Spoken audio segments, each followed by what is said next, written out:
Hey folks, I am Kevin Iole and welcome to Yahoo Sports. And on Saturday, June 12th, UFC 263 in Glendale at Gila River Arena. My guest right now is the man who is going to take part in that in a rematch. A lot of people don't realize that, but the Italian Dream, Marvin Vettori, will be challenging for the middleweight championship against Israel Adesanya. Marvin, when you got the call from Dana White to take this fight, everybody thought it was going to be Robert Whitaker. It must have been a really nice day in the Vettori household. Yeah, man, I knew it. Somehow I knew it, and I felt it. And I wanted a little more of a time, but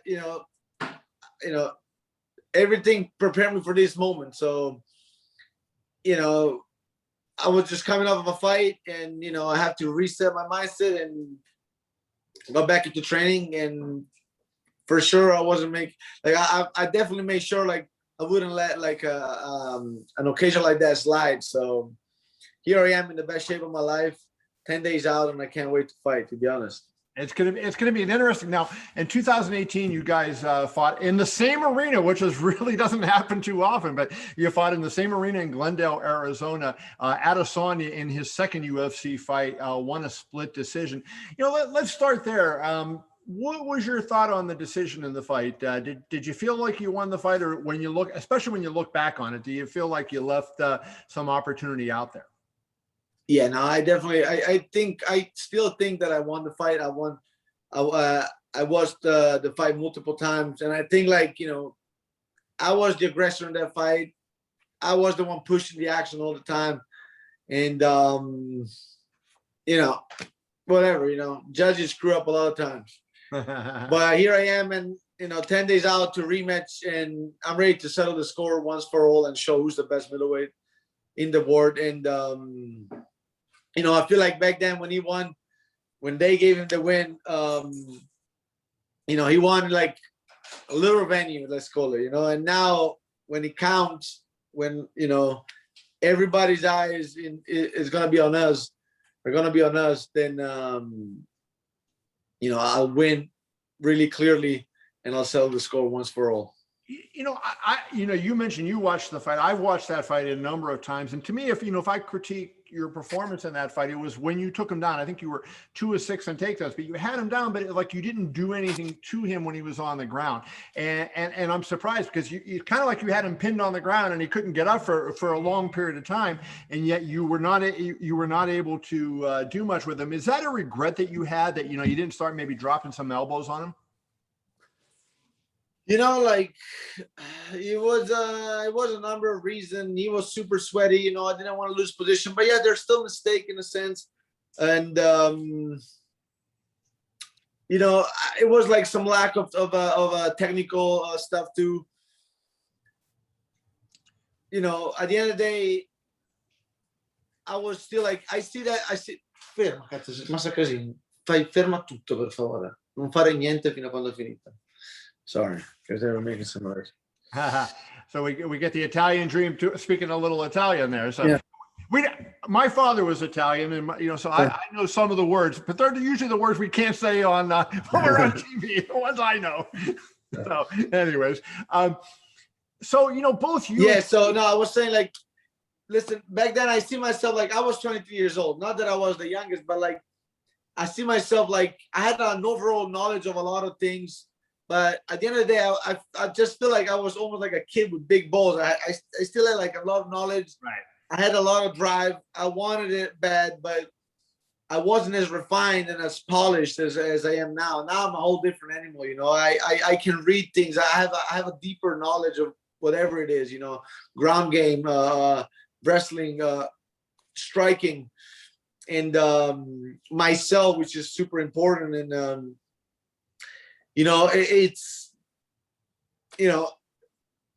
I could have done more for sure back then, even when I was on the floor. But it all brought me to this moment, and this is what counts.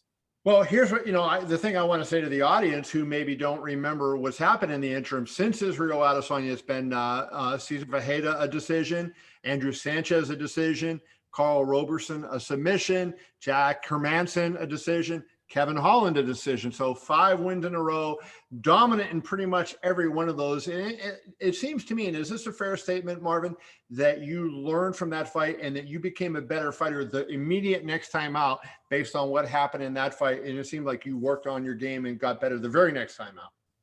Yeah, no, for sure. And I mean, like, all of these wins, some of them might have been like, most of them might have been decision, but like arguably maybe just one round could have gone on my opponents. Out of like 3, 6, 9, 29 rounds, I basically won all of them clearly. There was not like, there was all like, no, 30 rounds actually, but one I finished them in the first round.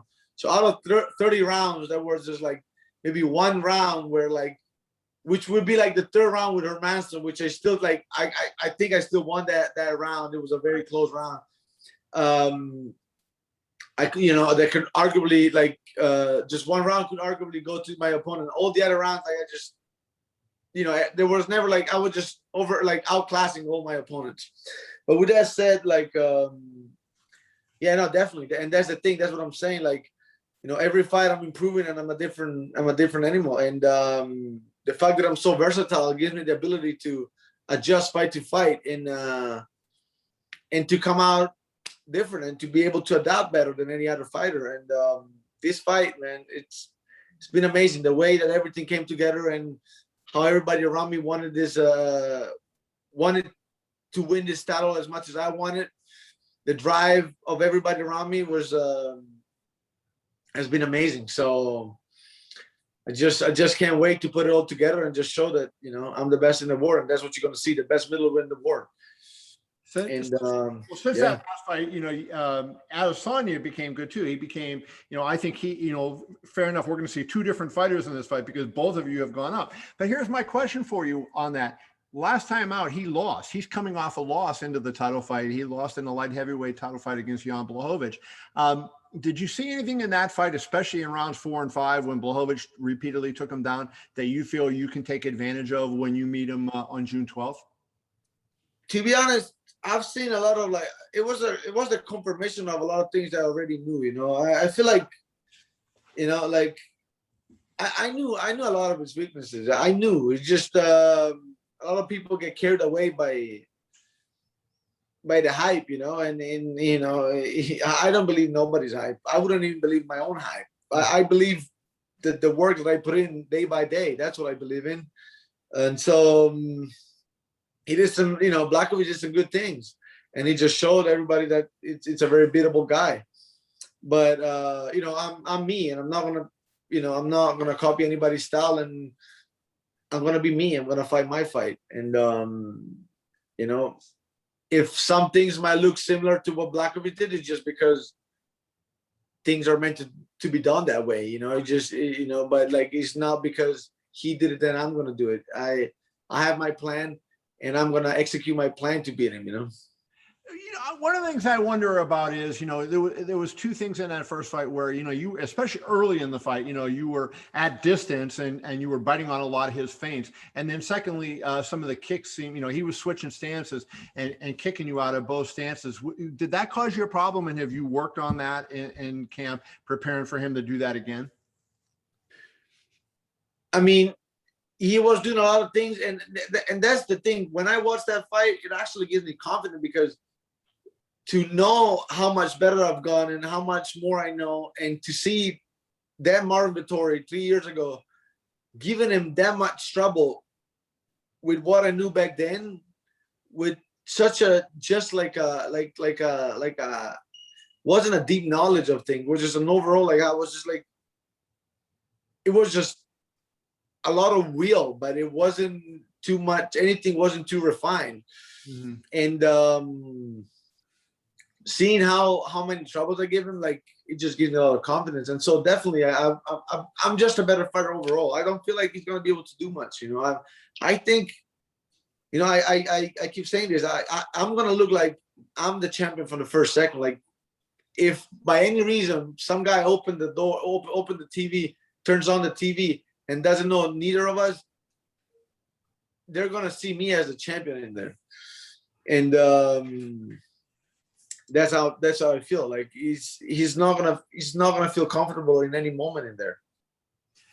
Anybody who has covered you over the last year, they've heard you frustrated and talk, I want these big fights and I want everything. Can you talk a little bit about the last year and what it's been like for you? It's 1 year ago on Fight Night almost, when you fought Carl Roberson and that fight, and you were really emotional, and the guys wouldn't fight you and everything. And here you are a year later. If you go back to June 13th of 2020, did you truly believe that in 1 year you would be fighting for the middleweight title? Because you were so frustrated and angry that you weren't getting the shot. Did you honestly have the belief that it would come this quickly? No, no, I wouldn't probably, that was like the peak of that was like really frustrating, like everything was going wrong at that time. And, one thing I know about me is like I'm never gonna give up. I'm not gonna stop. Going through whatever that happens to me. I'm not gonna stop. Because if you stop, you're just making things worse for yourself, and you're just wasting time. And you're not taking any steps towards getting out on wherever you are. And nobody's gonna do it for you. So. That's one thing about me, but it was hella frustrating, man. It was hella frustrating. And, I wouldn't, I don't know. All I knew is that, I would have won against anybody that they would have put in front of me, but I did not know that things would have come around this fast. Definitely not. Finally, let's wrap up, just kind of with this. If you become the champion, obviously it's going to be a life-changing thing. But I think, we've talked about this before, but it's good to, now that you're in a championship fight, what it does for Italian MMA. Italian MMA has not really taken off like you've seen some places around the world, right? You are a great example of somebody who came from that program and doing great, but there's not a ton of Italian fighters out there. Have you been touched close to the scene? And do you feel like, A, is this fight getting attention in Italy, and B, a Marvin Vettori win would do something for the quality of MMA in Italy? Yeah, he's getting attention. I don't think still enough, to be honest. I hope, I think after I become the champion, it will get even more, and it'll become probably more of a mainstream thing. In terms of the movement of MMA in Italy, things are moving slow, to be honest. I still feel like people have to seek outside to start to build something that is really that can prosper at the highest level, remaining in Italy.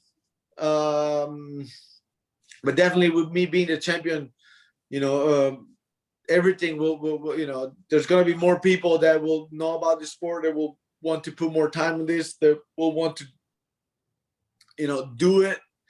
And I'll do my best to push the movement, and I really hope so. And I also one of my dreams is also to bring the UFC to Italy, so I'm really gonna campaign for that too. You're gonna fight in Rome, and I'll be there for that title defense, believe me. Nice. Awesome. Last thing, there have been some Italian boxing champions. I think Gianfranco Rossi, Francesco Damiani, a couple other ones that probably escape me right now. But how big is combat sports in Italy, just in general, not necessarily MMA, but just combat sports in general? And is there a recognition in Italy of combat sports like there is in United States or the UK or wherever? Sure. Definitely not. I wish there was. But I'm doing my best to get to that point. It's gonna take a moment, but I feel like there's more of a the amateur Olympic movement for boxing is more developed. Not many people want to go pro, I feel like, even in boxing. And in MMA it's starting, but the media recognition is not there yet, for sure not. And so definitely not like UK or US, but it will happen. It will happen. And I'll do my best to make it happen as soon as possible. Well, the media recognition is there in the United States for this guy, Marvin Vettori, because he's a fun fighter, always has something to say. Marvin fighting Israel Adesanya on June 12th at UFC 263. Best of luck to you, my friend. Thank you for joining me. Thank you, Kevin. Thank you very much. Good to talk to you, my man.